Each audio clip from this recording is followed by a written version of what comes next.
170년 만에 해방되어 자유를 맞이한 미국의 흑인들은 남북전쟁이 끝나자 어려운 처지에 놓이게 됩니다.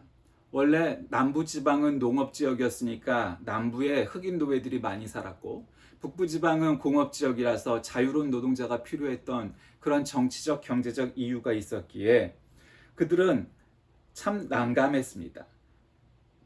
해방이 되자 그들은 막상 살 집이 없었고, 먹으려고 해도 경작할 땅 쪼가리 하나 없었습니다. 막막해진 그들은 자신의 해방을 위해서 목숨을 걸고 싸워줬다고 믿었던 북군을 향해서 생각이 났고, 또 그들이라면 자신들의 문제를 무엇인가 해결해 주리라 믿고 북부로 갔습니다.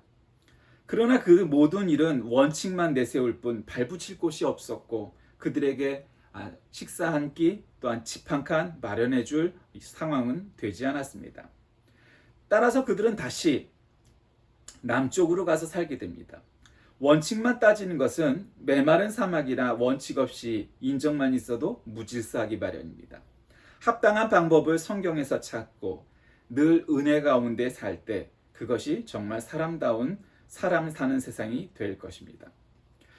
유명한 신학자 가운데 리차드 니버, 라이놀드 니버 형제가 있습니다. 리차드 니버는 동생인데 그는 약간 과격한 사람이었습니다. 그래서 그리스도와 문화라는 그런 종교신학 책을 쓰기도 했는데, 그러나 비교적 그들의 정치적인 행동은 사회주의에 가까운 사람이었습니다. 그에 비해서 그의 형이었던 라이놀드 니버는 형제가 다 유명한 신학자였음에도 동생과 조금 달랐습니다. 그의 최대 저서인 도덕적 인간과 비도덕적 사회라는 책을 보면 다른 책보다 그런 기독교적 색채는 비교적 옅은데 오히려 낭만주의적 시대의 기독교와 대립각을 세웁니다. 이 책이 쓰여졌던 배경은 1932년 1차 세계대전 종전 후에 평화로운 세상을 향한 희망에 부풀어 있을 때였습니다. 사람들이 이 책의 제목만 놓고 보면 도덕적 인간과 비도덕적 사회라는 책이기에 인간은 도덕적이고 사회는 비도덕적이다 이렇게 생각할 수 있습니다. 그러나 사실 그 책이 말하는 것은 그것이 아닙니다. 물론 거기에는 그런 면도 없지 않습니다. 인간은 개인이 나는 도덕적으로 윤리적으로 살 거야 라고 작정을 하면 그 개인은 얼마든지 그럴 수 있습니다. 그러나 구조가, 사회가 그것을 다 받아들일 수 있느냐 하면 그렇지는 않습니다. 아무리 개인의 의지가 선하다 할지라도 사회가 받아들이지 않는다면 그것은 현실적으로 굉장히 어려운 것입니다. 이 라이놀드 니버는 인간의 어두운 면을 현실적으로 직면했는데, 그렇게 이기적인 인간에 대해서 그리고 미래에 대해서 희망을 버린 채 비관하고 있지만은 않습니다. 대공황의 한가운데에 놓였지만 현실적인 해결책은 결국 크게 나오지는 않았습니다. 다만 이 책은 1차 세계대전과 2차 세계대전 그 사이에 경제적으로는 대공황에 빠져 있는 공허한 시대의 사람들에게 한 줄기 빛과 같은 그러한 힘을 주기는 했습니다. 바로 그것이 이 라이놀드 니버의 힘이었습니다. 오늘 이제 본문은 로마서 16장입니다. 지금까지 여러 성도들에게 무난할 것을 당부했던 바울이 이제 본서를 마무리 짓기에 앞서서 거짓 선생의 교훈을 주의하고 그들에게 떠날 것을 교훈하고 있는 그런 내용입니다. 너희가 거룩하게 입맞춤으로 서로 무난하라. 그리스도의 모든 교회가 다 너희에게 무난하느니라. 이렇게 시작을 하죠. 이 편지라는 것은 다 안녕하십니까? 평안하시지요? 이런 식으로 시작하는 것과 마찬가지입니다. 거룩한 입맞춤이라고 인사법입니다. 그리고서 바울이 이 로마 교회에 주는 교훈은 무엇인가? 그건 먼저 성도들에게 무난하라는 것입니다. 16절에 그렇게 나와 있지 않습니까? 여러분, 기독교는 사랑의 종교이고 은혜의 종교이기도 하지만 평화의 종교입니다. 오늘날 객관적으로 가장 폭력적인 그런 형태가 많이 문제가 일어나고 있는 지역이 어디입니까? 그건 중동과 이슬람 지역입니다. 그건 객관적인 겁니다. 기독교 혹은 불교에 게릴라나 폭력이 없다 이렇게 말할 수는 없지만, 그러나 누가 봐도 객관적으로 이슬람은 그것이 강합니다. 그들이 주장하는 것은 원리주의, 근본주의, 극보수주의지만 그러나 어쨌든 그것은 큰 문제가 있습니다. 폭력으로 모든 걸 해결한다는 것이죠. 모든 종교, 사실은 이슬람, 무슬림이란 말 자체도 평화라는 말과 동의어입니다. 그럼에도 불구하고 그런 폭력적인 일이 많은 것은 무엇입니까? 서로가 서로에게 평화를 기원하지 못하고 있기 때문입니다. 오늘 바울은 로마 교회 편지를 마감하면서 갱그리아 교회 일꾼으로 있는 자매 베베를 청구합니다. 그래서 그를 영접하고 그에게 필요한 모든 것을 제공할 것을 부탁합니다. 한마디로 사역자가 가게 되니 그를 잘 돌보아주고 잘 섬기라 이렇게 하는 겁니다. 또한 브리스가와 아굴라에게도 문안하라고 그렇게 얘기합니다. 주 안에서 수고한 자들에 대한 문안입니다. 제가 신학생 시절에 많은 곳에서 선교사로 사역하던 분들이 1년에 혹은 몇 년에 한 번씩 한국에 돌아옵니다. 뭐 휴가 기간이기도 하고 대개는 선교비를 받기 위해서 또 다른 선교할 수 있는 교회들을 물색하고 그렇게 하기 위해서 돌아옵니다. 그러면은 그들이 와서 여러 교회를 돌아다니면서 선교비를 지원을 받을 것을 약속받거나 혹은 강사비를 받는 것은 쉬운 일입니다. 그런데 정말 어려운 일들 중에 하나는 뭐였냐면 그들이 한국에 오면은 마땅히 기거할 곳이 없습니다. 모든 사람이 다 서울에 집이 있는 것도 아니고 또 설교하러 가는 그곳 지역교회마다 잠잘 곳이 필요했는데 그것이 하루 이틀도 아니고 어떤 경우에 몇 달이 된다면 그것이 쉬운 일이 아니었습니다. 그럴 때마다 대개 어떠한 장로님이나 권사님이나 뭐 집사님이나 그런 성도들이 교회가 나타나서 그들을 지원해 주기도 하고 혹은 운이 좋으면 선교사관 같은 데 들어가기도 했었습니다. 성도가 성도에게 줄 수 있는 최대의 미덕은 무엇일까요? 그것은 평화인 줄 믿으시길 바랍니다. 안녕입니다. 문안입니다. 서로가 서로에게 안녕하고 평안하기를 기원하는 겁니다. 그러므로 모든 종교가 사실은 그래야 됩니다. 아까도 이슬람은 평화의 종교다. 그들이 그렇게 주장한다고 말했습니다. 평화의 종교라고 말한다면 우리 기독교에도 이슬람에도 불교에도 뭐 어떤 곳에도 과오가 없었다는 이야기가 아닙니다. 그러나 최소한 지나친 폭력과 무력, 그것이 국가의 이름으로 행했습니다 치더라도 그것은 분명히 큰 문제가 있는 것일 겁니다. 물론 때때로 평화를 지키기 위해서 무력을, 국방력을 향상시키고 준비해야 될 것도 물론입니다. 그것조차도 부정한다는 것은 너무 지나치게 왼쪽으로 간 걸 겁니다. 그러므로 교회는 그리고 성도는 평안과 문안을 하는 사람들이어야 함을 믿으시길 바랍니다. 둘째로 교회가 순결해야 된다고 말을 합니다. 여러분 오늘 사도 바울은 선한 지혜와 악한 미련에 대해서 이야기합니다. 바울은 성도들에게 하나님의 교훈을 거스려 분쟁을 일으키고 거칠게 하는 자들을 분별하라고 말합니다. 17절에 보니까 너희가 배운 교훈을 거슬러 분쟁을 일으키거나 거치게 하는 자들을 살피고 그들에게서 떠나라. 이 같은 자들은 우리 주 그리스도를 섬기지 아니하고 다만 자기들의 배만 섬기나니 교활한 말과 아첨하는 말로 순진한 자들의 말을 미혹한다 얘기했습니다. 여러분 진정한 믿음의 유후는 무엇입니까? 유익은 그것은 선한 지혜입니다.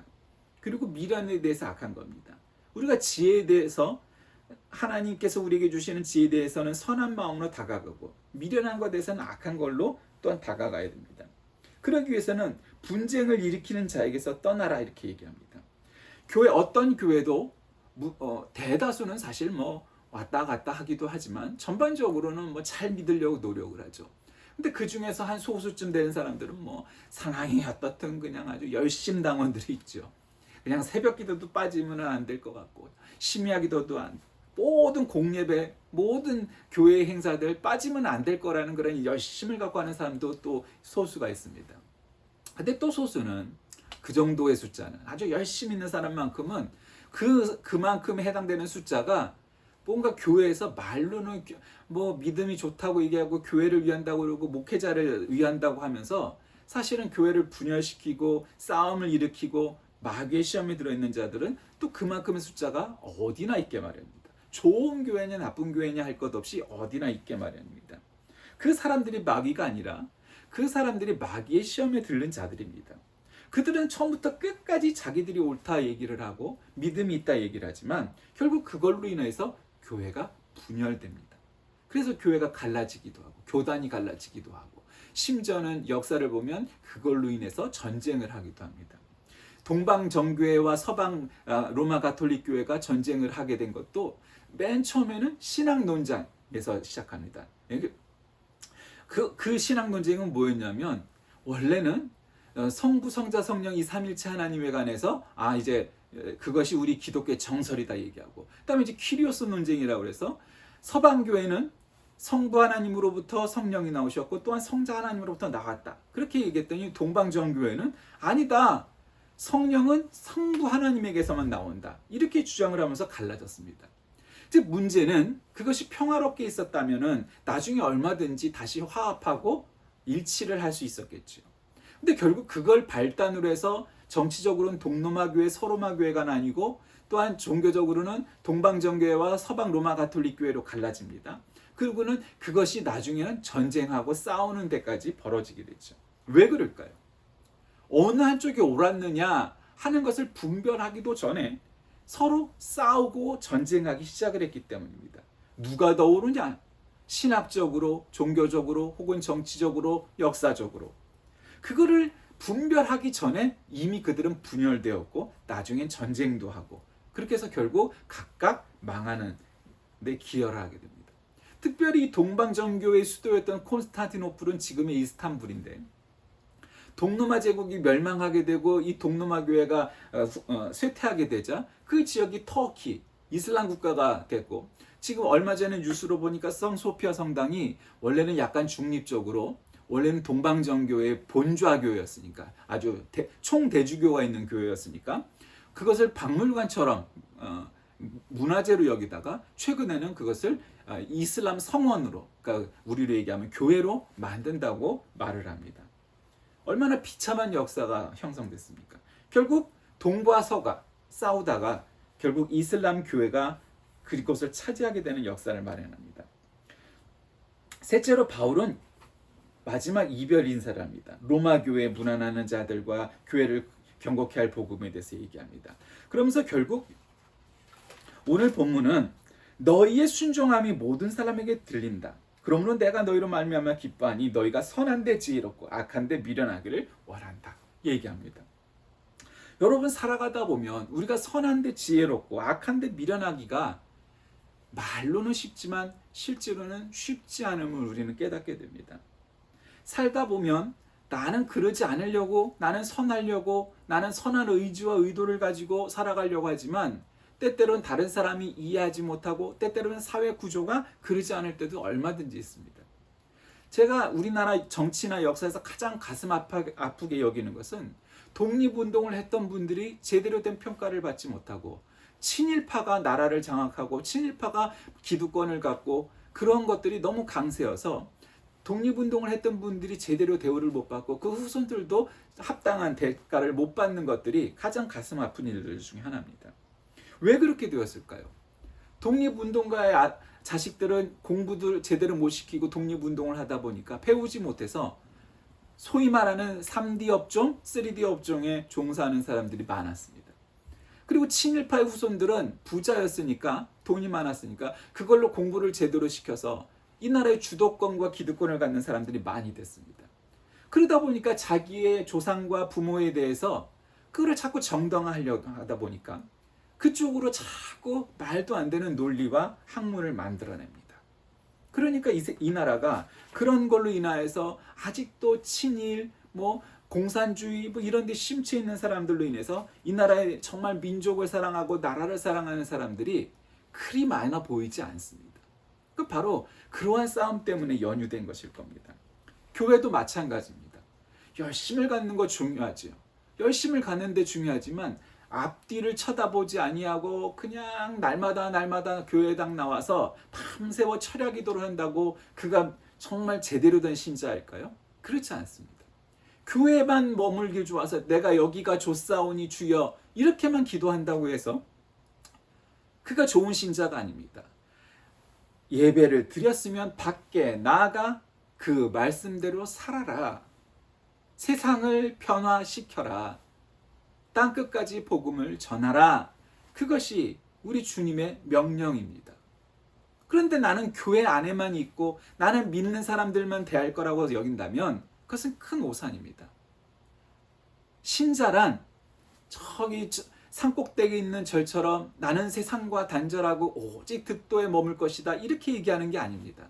교회라는 건 세상 속에 있어서 때때로는 세속화의 문제도 세상의 모든 문제와도 같이 연결되어서 어려움을 겪지만, 그럼에도 불구하고 이 세상을 구하고 이 세상을 변화시킬 것이 교회와 성도들의 사명이기 때문입니다. 오늘 바울은 이 로마 교회에 인사하고 또 교훈을 남깁니다. 너희가 선한데 지혜롭고 악한데 미련하기를 바란다고 말씀합니다. 살다 보면 겪게 되는 여러 가지 선과 악의 문제, 선택의 문제, 그다음에 신앙과 세속의 문제, 여러 가지 문제들이 있죠. 인간의 삶이 죽음에서 영생으로 그 신분의 변화가 일어날 수 있는 것은 복음의 은혜 때문이길 믿으시길 바랍니다. 2000년 예수 그리스도께서 나 자신을 위해서 죽으셨다는 그 사실이 오늘 바로 이 자리에 적용될 수 있는 것은 복음의 능력 때문입니다. 십자가의 보혈 때문입니다. 이 복음의 능력은 모든 믿지 않는 자에게 하나님이 베푸시는 은혜의 혜택입니다. 복음의 능력 앞에 사로잡힌 신자는 하나님께 그 복음의 은혜에 감사를 드리고 그 능력이 영원토록 있게 하신 하나님께 영광을 올려드리는 것, 그것이 성도입니다. 성도는 그리스도 안에서 하나된 성도들과 함께 아름다운 영적 교제를 나누어야 합니다. 현재 당하고 있는 고난과 고통과 아픔과 또한 여러 가지 실패와 좌절 속에서도 하나님의 도우심으로 반드시 승리할 것임을 믿으시길 바랍니다. 어떤 분들이 가끔 그런 질문을 하고 합니다. 목사님, 믿음이 무엇입니까? 여러 가지 해답이 있죠. 믿음이란 하나님을 믿고 예수님을 믿고 구원받아 영생하는 것이지요. 그것도 첫 번째가 하는 정답입니다. 그건 당연히 말할 나위 없죠. 그러나 믿음을 한마디로 얘기할 때 여러 가지 테마 속에서 꼭 하나 분명하게 제가 나오는 말 중에 하나는 그것입니다. 믿음은 지금 상황을 변화시킬 수 있는 능력이라고 말합니다. 신자가 아닌 믿지 않는 사람들과 다른 점이 무엇일까요? 다른 종교를 갖고 있고 혹은 무신론자고 혹은 세속 속에서 무종교로 살아가고 있고 하는 많은 사람들이 있습니다. 그 사람들과 구별되는 것이 무엇일까요? 그 사람들보다 더 착합니까? 그렇기도 하지만 그러지 않을 수도 있습니다. 그 사람보다 더 부자입니까? 그럴 수도 있지만 아닐 수도 있습니다. 그 사람들보다 더 지식인입니까? 그럴 수도 있지만 아닙니다. 그럼 도대체 무엇이 신자와 비신자를 구분하는 가장 큰 문제일까요? 그것은 이 세상을 변화시킬 수 있는 능력입니다. 믿음입니다. 내가 지금 비록 고통 속에 있고 고난 속에 있을지라도 나는 이것을 힘차게 딛고 차고 나와서 이길 능력이 있다. 왜냐? 나는 힘이 없지만, 나는 무능력자지만 나를 구원하셔서 이 죄인을 영생의 반열로 올려주신 예수 그리스도의 능력으로 나는 그것이 가능하다. 성경은 이미 승리를 선포하셨기에 그 승리를 믿는 나는 당연히 우리 주님만 따라가면 승리할 것이다 라는 확신, 그것이 믿음입니다. 이 믿음이 저와 여러분 모두에게 함께 하시길 우리 주의 이름으로 간절히 기도드리겠습니다. 살아계신 하나님, 오늘 우리가 겪고 있는 아픔과 고난을 주님도 다 아십니다. 그러나 신자란 바로 이것을 딛고 일어서 승리할 것을 확신하고 그 길로 매진하는 자들임을 고백합니다. 우리 주님, 십자가의 갈보리 고통 속에서도 이기시고 사흘 만에 부활하셔서 승천까지 하시고 우리 주 예수 그리스도가 되셨던 것처럼 우리도 그와 같이 승리하게 하소서. 우리 주 예수 그리스도의 이름으로 간절히 기도드립니다. 아멘.